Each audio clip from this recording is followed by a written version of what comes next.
Another month of the season has come to an end, so it is time for another monthly recap. We have finished the month of August, where our Atlanta Braves are sitting at 78-50 on the season, which is now only 2 games out of first place behind the first place Washington Nationals, because the Braves finished the month of August on a 9-1 streak in their last 10 games, so they are on fire right now, playing some fantastic baseball.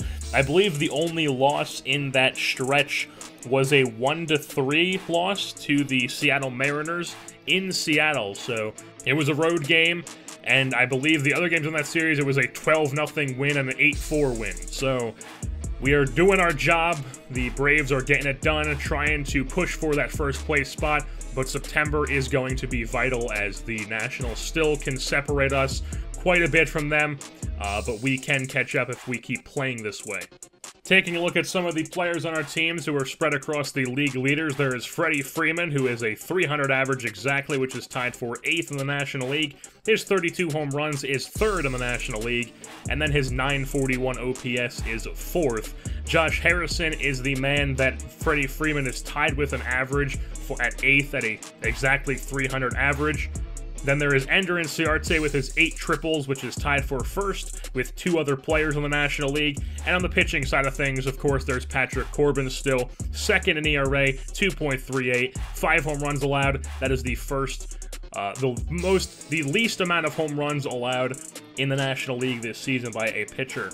As far as how the Atlanta Braves stack up against the rest of the league as a team, as far as batting average goes, they are the best. Nobody has a better batting average as a team than the Atlanta Braves. There is runs, which they are top 10 in. They are exactly 10th in runs scored. They are 2nd in hits, and then they are tied for 4th for the least amount of strikeouts on offense. So despite having Davis, Freeman, and Jung-Ho Kang on the team, this team is not striking out often at all, as they have the 4th least amount of strikeouts. And then the pitching side of things, they are 4th in ERA, 1st in the amount of hits allowed, the least amount of hits allowed, 5th in the least amount of runs allowed, and then tied for 3rd in home runs allowed.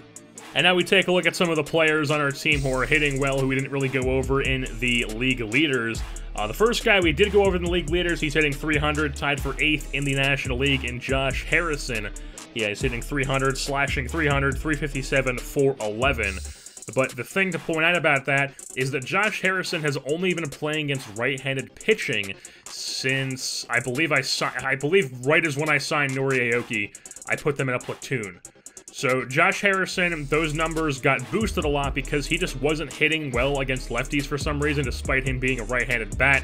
And we put him in the lineup against righties, and despite Nori Aoki being a left-handed bat, the guy has got like 97 contact versus lefties. And then, like, he's already got insane vision and whatnot. So he's doing well against lefties, Josh Harrison against righties.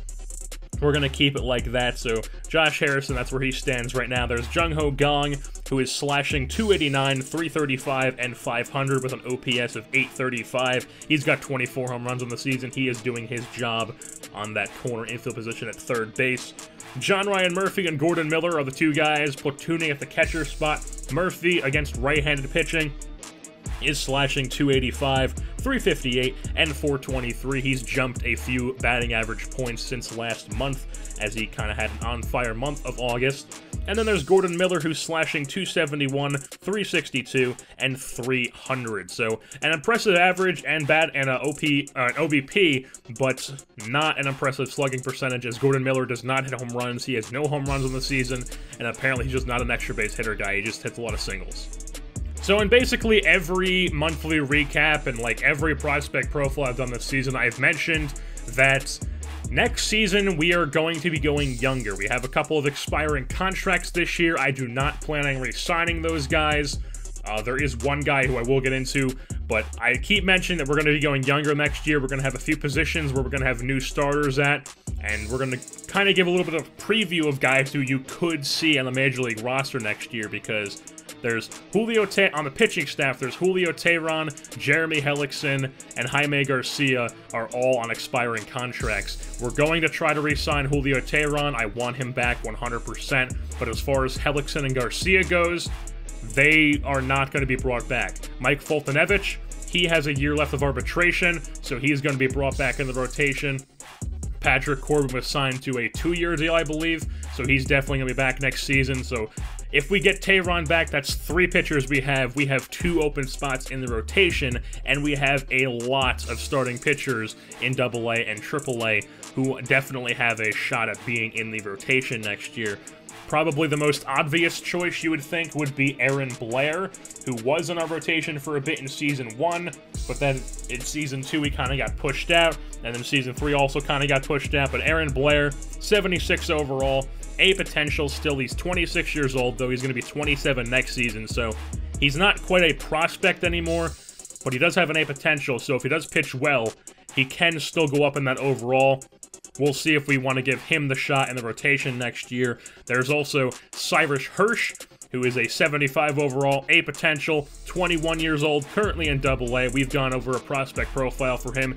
He's a solid guy to have. Currently in AA, even though he's one of the best overall guys we're looking at, I'm not sure if I want to give him the shot because he hasn't, I don't think he's really proven himself as much as some of these other guys. Then there's Pete Payton, who I definitely want to give a shot next year. It'll probably come down to just how I feel about the roster once we actually assemble it, but Pete Payton, guy who I think has a pretty good shot at making the rotation next year, 75 overall, A potential, 21 years old, in AA right now, but he has definitely proven that he can pitch quite dominantly. He's a left-handed pitcher.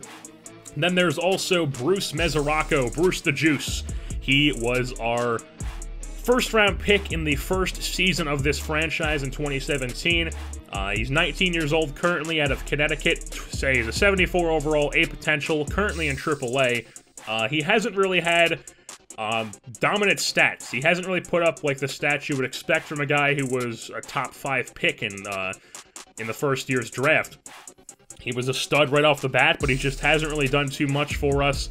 He's had a walking problem. He walks way too many batters I've seen his first 2 seasons with us. And it's just not looking too good right now for him, but hopefully he can turn things around. And if I were to say right now, I would say he's probably not going to be in the rotation, probably just going to be in the minor leagues next season again in AAA, and hopefully he can work his way up to be in the rotation once, like, Corbin and Fultonevich and those guys leave. And then there's a guy who I definitely want to try to get in the rotation next year in Mike Soroka. We did a prospect profile on him in Season 1. He is a 73 overall, B potential, 21 years old, currently in AAA. And the thing about Soroka is, despite him only being a 73 overall and a B potential, and there's being a couple of guys who do have better overalls than him, Mike Soroka has been pitching very well in every level he's pitched at for us. In Season 1, he was in AA, and then in Season 2, and now in Season 3, he's been in AAA both seasons, and he's pitched phenomenally at every single level. He's never had any, like, cold streaks. He's very consistent, doesn't walk too many people, strikes out a decent amount of guys. He's not a guy you really have to worry about, and he's proven that he can pitch at every level, so if that streak continues, he'll be able to pitch in the major leagues.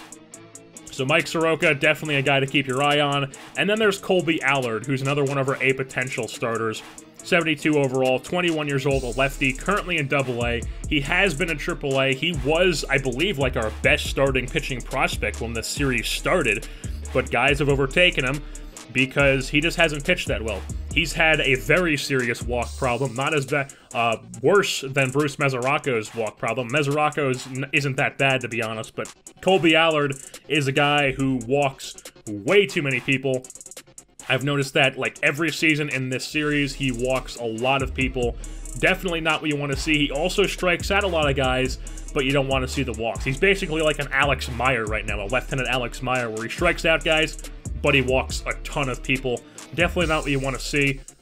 And I have him still in AA now, because every time I call him up to AAA, he gets rocked. He gets rocked, he's on a cold streak for months at a time, and I don't want a guy losing his potential because he's performing so poorly, so we put him in AA so he can still continue to struggle to walk people, but he's just not really, he's not struggling either. Like, his ERA is still good, he's still getting wins, even though that doesn't matter, but you know what I mean. So as far as the starting pitching goes, I would keep an eye on guys like Aaron Blair, Pete Payton, and Mike Soroka as the top 3 guys who have a chance to fill those 2 spots in the rotation next season.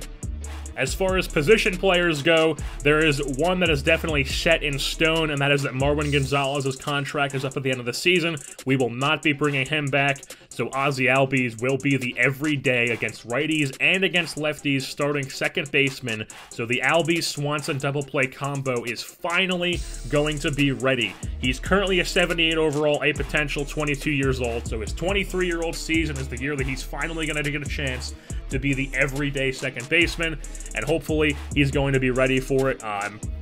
Like I said, we're going to be going younger next year, so if the team gets worse, it gets worse. It's whatever.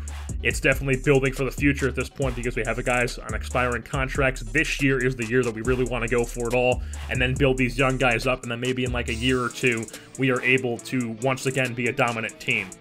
And like I mentioned, in basically every prospect profile and monthly recap, yeah, people still don't realize we have 2 corner outfield positions open next season. Josh Harrison, not James Harrison. Josh Harrison on a 1-year contract. He's not going to be brought back next season despite how well he's performing against right-handed pitching. So Josh Harrison, he's going to be gone next season. Chris Davis, the guy we just traded for in left field, he's a rental. Not bringing him back next season. So center field in Ciarte, left and right field, completely wide open for any of these guys I'm going to be talking about. First one off the bat, James Cornelius. Currently listed as a first baseman, can play left and right though, has a fantastic arm, could be a right fielder, decent power bat. I've gone over a prospect profile with him, and he was a C potential in this prospect profile. He's played so well, he bumped it up to a B. So 20-year-old James Cornelius could be a starting outfielder for us next season at 21 years old. Travis Demeritte is a guy I did a prospect profile on in Season 1. I believe he was like the 3rd prospect profile we did. And he's a guy who gets commented on a lot that people say to call up because they don't realize that Travis Demeritte is not some A-potential guy like apparently the Braves fans think he is. So Travis Demeritte, he's a 71 overall, C potential, and he's 24 years old. He'll be 25 next season. He's getting up there. He's not going to be he's not really going to be a prospect anymore. He's not going to. His peak is not that far off. He can still improve a bit, but I mean, he's a C potential. He's already going to be 25 next season, and he doesn't really have too much more room to grow. He's not like a 20-year-old guy who's going to get better as the years go on anymore. And the problem with him that I mentioned in every video, yet people also still don't realize, is that he's a second baseman slash third baseman right now, and those positions are set right now. Like I said, Albies, he's the second baseman for many, many years to come, and then Gong at third base, and then once he retires, it'll either be Maitan right away, or it'll be like Rio Ruiz will take over as like a stopgap there, and then once Maitan is ready, it'll be Maitan. So in order for Demeritte to get on the team, it's probably he's going to have to end up being a corner outfielder. So left field, right field, wherever it ends up being, I would say left field's probably the more likely spot for him. He does have the power bat to translate to a corner outfield position, even though I'm not a guy who's like, well, you need power at this certain position, like everybody freaks out about when I don't have a guy who has 99 power both ways at like third base or like left field. It's like, listen, calm down. The guy gets on base, he gets hits, he performs well. You don't need a guy who hits 7,000 home runs in a season at left field if you don't want. Then there's Leon Fenn, who was our first-round pick this past season. He's currently on the DL with a serious injury, but he'll be back. He was having a fantastic season. As you can see, all his attributes are going up a lot on the attribute screen I have up right now. He's a 75 overall B potential, 21 years old. He is probably a guy who's very, very likely to be a starter for next season. I would say the two guys who I probably are favorites to take over is Leon Fenn in left field and James Cornelius in right field. And then one of Demeritte and the next guy I'm going to go over, or possibly the other guy as a fourth and fifth outfielder. And speaking of those other guys, there is Bill Escalona, who I did do a prospect profile on. And Bill Escalona is a 69 overall, C potential. He is 21 years old. So once again, another C potential guy, but he's one of those C potential guys that is ready like right now. Like he has great stats, a fantastic arm, he's got great contact, could be a decent leadoff guy if we want to move in Ciarte into second, or he could even be a good number 2 hitter, but that is Dansby Swanson's spot, and he's been lighting it up there for us the past 2 seasons. But Bill Escalona, he's a guy who does have a chance to start next year or be a 4th or 5th outfielder on this team. Then there's also Dustin Peterson, who is a guy who was originally on our team in Season 1. He's a 68 overall, see potential, 24 years old, and he originally was in the Atlanta Braves organization when we started this franchise. But at the end of Season 1, it would not let me sign him. I would offer him the 1 year, $80K standard minor league contract, and I would sim a day, and he'd be like, Dustin Peterson is no longer interested in your deal. And I'd be like, okay, I'd offer him and sim another day. Dustin Peterson is no longer interested in your deal. That just kept going on and on and on and on and on. He wouldn't even accept my deal in free agency. He ended up signing with the Texas Rangers. We made a trade off camera where we traded Roberto Perez, who we got from the Indians in Season 1 in a trade, who has just been a AAA bum. He is sitting on the bench in AAA, doesn't even hit in AAA, doesn't perform well. He's not a good player, so we shipped him off just to be just get off the team to the Texas Rangers and got Dustin Peterson back because the guy has a chance to be in the major leagues for us next season. So Dustin Peterson hitting .283, 11 home runs, driven in 50 runs, 54 runs in AAA with the Texas Rangers, and then a few games with us in AAA this season. So he's another guy, has a chance to either start or be a fourth or fifth outfielder. I would say that if I was to decide right now who I think would be our outfielders, like I said, this is all just speculating because there's a lot of things that can change in the offseason. Maybe somebody happens to be there in free agency and we just have to go after this guy and we really need him, and I can't resist offering him. You never know what's going to happen, but right now I would say I would probably be Cornelius in right field, Fenn in left field, and then Escalona and Demerit in as the fourth and fifth outfielders, with Demerit also playing a bit of second and third as a backup guy whenever we need him. And then Peterson being the guy who gets called up if we ever need an outfielder, if someone gets hurt or someone struggles. So with that being said, that's going to wrap things up here for this edition of the Atlanta Braves franchise. I've been your host, Jerseyborn, and I'm saying goodbye. Well, they blew up the chicken man in Philly last night, and they blew up his house too. Down on the boardwalk, they're ready for a fight. Gonna see what them racket boys can do.